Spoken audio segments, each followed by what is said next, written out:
지금 이 순간 당신 지갑 속 10,000원짜리 그거 누가 찍은 건지 아세요? 한국은행이요. 당연한 거잖아요. 근데요. 곧 그게 당연하지 않은 세상이 옵니다. 은행이 만든 코인이 당신 카카오페이 자리를 꿰찰 수 있거든요. 하나은행, BNK, IM뱅크, SK저꽃이 지난주에 조용히 도장을 찍었습니다. 우리가 원화 코인 만들겠다. 그리고 같은 날 새로 뽑힌 한국은행 총재 내정자가 마이크 앞에 섰습니다. 스테이블 코인은 위험합니다. 같은 나라, 같은 날, 정반대 신호. 오늘 그 사이에 뭐가 있는지 파봅니다. 잠깐, 지금부터 조선시대로 가겠습니다. 한양 종로, 유기전, 명주, 종이, 어물, 모시, 무명, 왕골 6개 가게가 왕실 허가를 받고 한양 상권을 통째로 독점했던 곳입니다. 여기서 허가받은 상인만 물건을 팔 수 있었어요. 왕실 전속, 납품권, 그게 곧 독점 라이선스였습니다. 쉽게 말하면 조선판 프랜차이즈 본부입니다. 근데 문제가 생겼습니다. 한양이 커지니까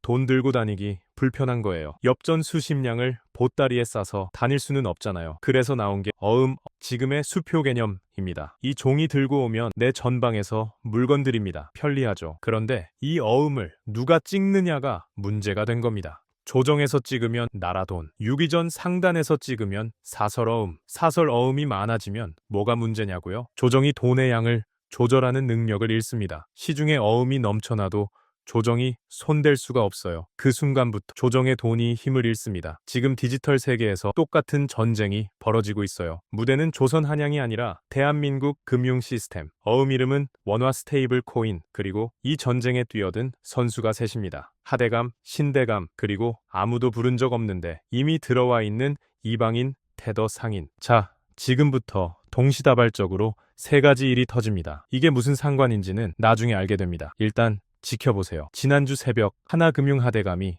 조용히 움직였습니다. IM뱅크, SCJB금융 도장 6개를 확보했습니다. 우리가 원화 1대1짜리 디지털 코인을 만들겠다. 시장에서 먼저 판을 깔겠다는 선언이에요. 신한도 아직 패를 안 꺼냈습니다. 하대감이 먼저 선수를 쳤습니다. 그것도 아무도 잠 안 자는 새벽에. 그걸 보고 종로 상인들이 웅성댑니다. 은행이 코인을 만든다고? 그게 비트코인이야. 뭐야? 비트코인이랑 다른 거야? 아무도 제대로 모릅니다. 하대감만 혼자 조용히 웃고 있습니다. 같은 날 오후 한국은행 총재 내정자 신현송 대감이 마이크 앞에 섰습니다. 스테이블 코인은 통화 주권을 침해합니다. 화폐의 단일성과 가치를 훼손할 수 있습니다. 민간이 화폐를 찍는 건 신흥국의 심각한 위협입니다. 취임도 하기 전에 선빵을 날린 겁니다. 정부는 허용하는 방향으로 법 개정까지 추진 중인데 한국은행 내정자는 정면 반대입니다. 같은 나라 기관인데 다른 목소리를 냅니다. 한양조정어사가 유기전 허가를 막겠다고 나선 겁니다. 종로 상인들이 또 웅성댑니다. 이게 왜 싸우는 거지? 다 같은 편 아냐? 정부랑 한국은행이 반대 방향으로 가는 거야. 그런데 이 싸움이 벌어지는 동안 아무도 신경 안 쓰는 곳에서 누군가 이미 장사를 하고 있었습니다. 달러와 1대1로 연동된 외국 디지털 화폐. 국내 가상자산 거래소에 쌓인 테더 물량이 수조 원을 넘어섰습니다. 허가도 없이 들어왔습니다. 그런데 막는 사람이 없습니다. 한양 성문을 통과하지 않고 뒷담을 타고 넘어온 외국 보부상. 이미 종로 뒷골목에서 버젓이 장사 중입니다. 종로 상인들이 이번엔 그냥 씁니다. 편한데 달러로 바꾸기도 쉽고. 하대감도 신대감도 이 뒷골목 장면은 못 보고 있습니다. 자, 하대감의 새벽 도장, 신대감의 찬물, 뒷골목 테더 상인. 이 세 무슨 상관일까요? 아직 모르셔도 됩니다. 지금부터 퍼즐 조각을 하나씩 들여다봅니다. 첫 번째 조각입니다. 비트코인 아시죠? 오늘 1억, 내일 8천만 원. 이게 화폐가 됩니까?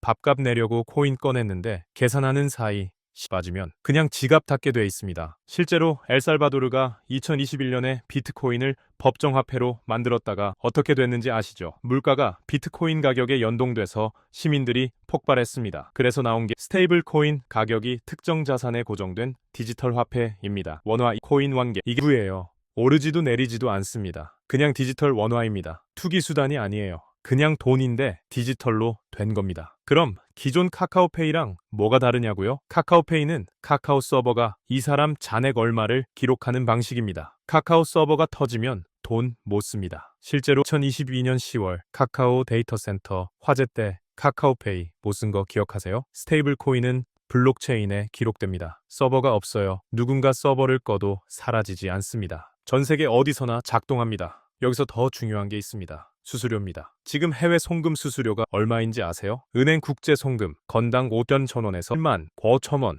게다가 환전 스프레드까지 붙습니다. 이틀에서 사흘 걸립니다.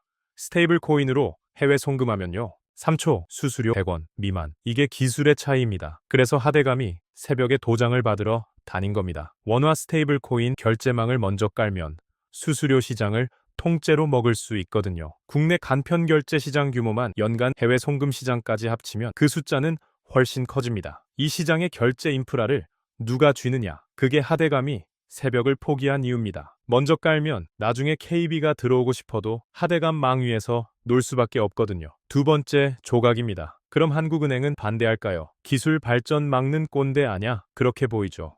근데 신대감 입장에서 들어보면 얘기가 완전히 달라집니다. 한국은행의 핵심 무기가 뭔지 아세요? 기준금리, 바로 나라 안돈의 가격을 결정하는 이자율입니다. 경기가 나쁘면 금리를 낮춰서 돈을 풀고 물가가 오르면 금리를 올려서 돈을 쥡니다. 이 조절이 먹히려면 딱 하나의 조건이 필요합니다. 시중에 돈은 돈이 한국은행 통제 아래 있어야 해요.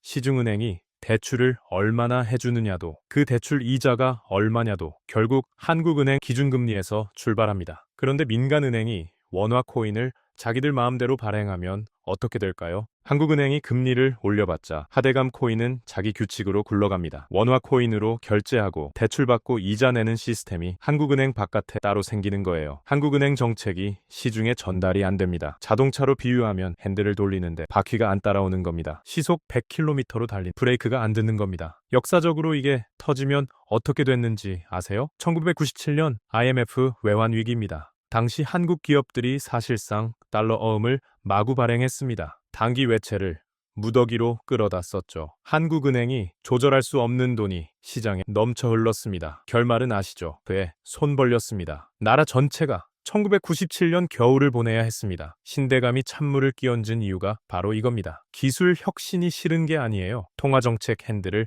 민간에게 빼앗기는 게 싫은 겁니다. 그 핸들이 없으면 다음 위기가 왔을 때 쓸 수 있는 무기가 사라지거든요. 세 번째 조각입니다. 이제 가장 소름 돋는 얘기입니다. 테더 얘기입니다. T가 뭔지 아세요? 달러 1달러, 테더 완계, 미국 회사 테더쉘, 테더 리미티드가 발행하는 달러 스테이블 코인입니다. 이 회사가 달러를 금고에 넣어두고 그만큼의 테더를 찍어냅니다. 개념은 간단해요. 문제는 이게 이미 한국 안에 들어와서 돌고 있다는 겁니다. 지금 국내 가상자산 거래소에 쌓인 테더 물량이 수조 원을 넘어섰습니다.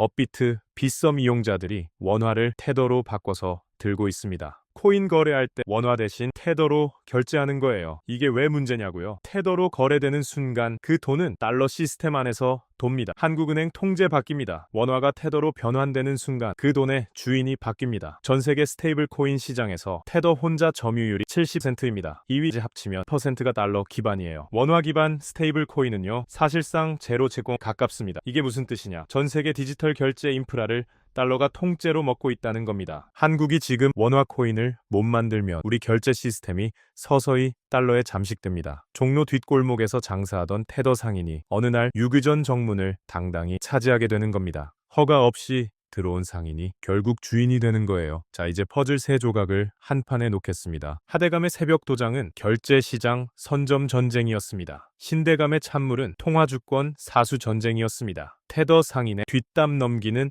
달러의 조용한 침공이었습니다. 이게 사실 하나였습니다. 디지털 통화주권 전쟁, 원화 스테이블 코인을 누가 찍느냐?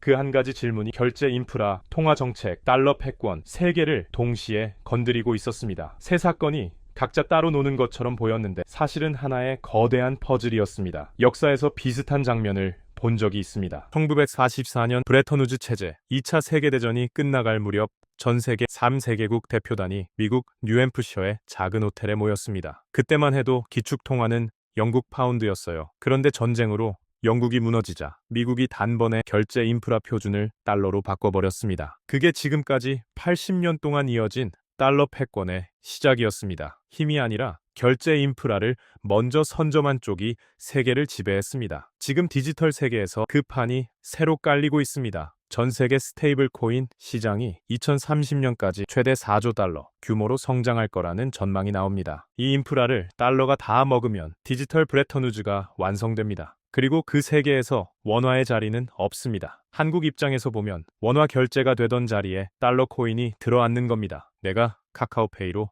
편의점 결제하는 그 순간에 달러 시스템이 끼어드는 거예요. 지갑 속 돈이 원화인지 달러인지 모르는 시대가 오는 겁니다. 그래서 하대감이 급한 겁니다. 그래서 신대감이 막으려는 겁니다. 그래서 테더 상인이 있는 겁니다. 세계가 전부 연결되어 있었습니다. 지금 한국 정부는 가상자산 이용자 보호법 개정을 추진 중입니다. 스테이블 코인 발행 허용 여부가 핵심 쟁점입니다. 한국은행 내정 총재는 반대, 금융위원회는 허용 검토. 둘 다 맞습니다. 둘 다 틀립니다. 빠르게 안 하면 테더 상인이 종로 정문을 차지합니다. 너무 빠르게 하면 하대감이 조정의 핸들을 빼앗습니다. 이 줄타기의 결말이 당신 지갑 속 돈의 미래를 결정합니다. 그리고 그 결말을 결정하는 시간이 생각보다 참 많이 남지 않았습니다. 오늘 핵심 한 문장으로 끝냅니다. 돈을 누가 찍느냐가 곧 세상을 누가 지배하느냐다. 하대감은 오늘도 도장 찍을 은행을 물색 중입니다. 신대감은 취임도 하기 전에 이미 머리가 아픕니다. 테더 상인은 뒷골목에서 조용히 장사를 늘리고 있습니다. 그리고 이것만 드리고 가겠습니다. 이 영상은 투자 권유가 아닙니다. 하대감은 사기꾼일 수도 있습니다. 테더 상인은 조선 포도청에 잡힐 수도 있습니다. 신대감은 취임하자마자 생각이 바뀔 수도 있습니다. 당신 지갑 속 돈 관리는 본인 책임입니다. 오늘 영상이 도움되셨으면 구독 한 번만 눌러주세요. 알고리즘은 공짜가 아닙니다.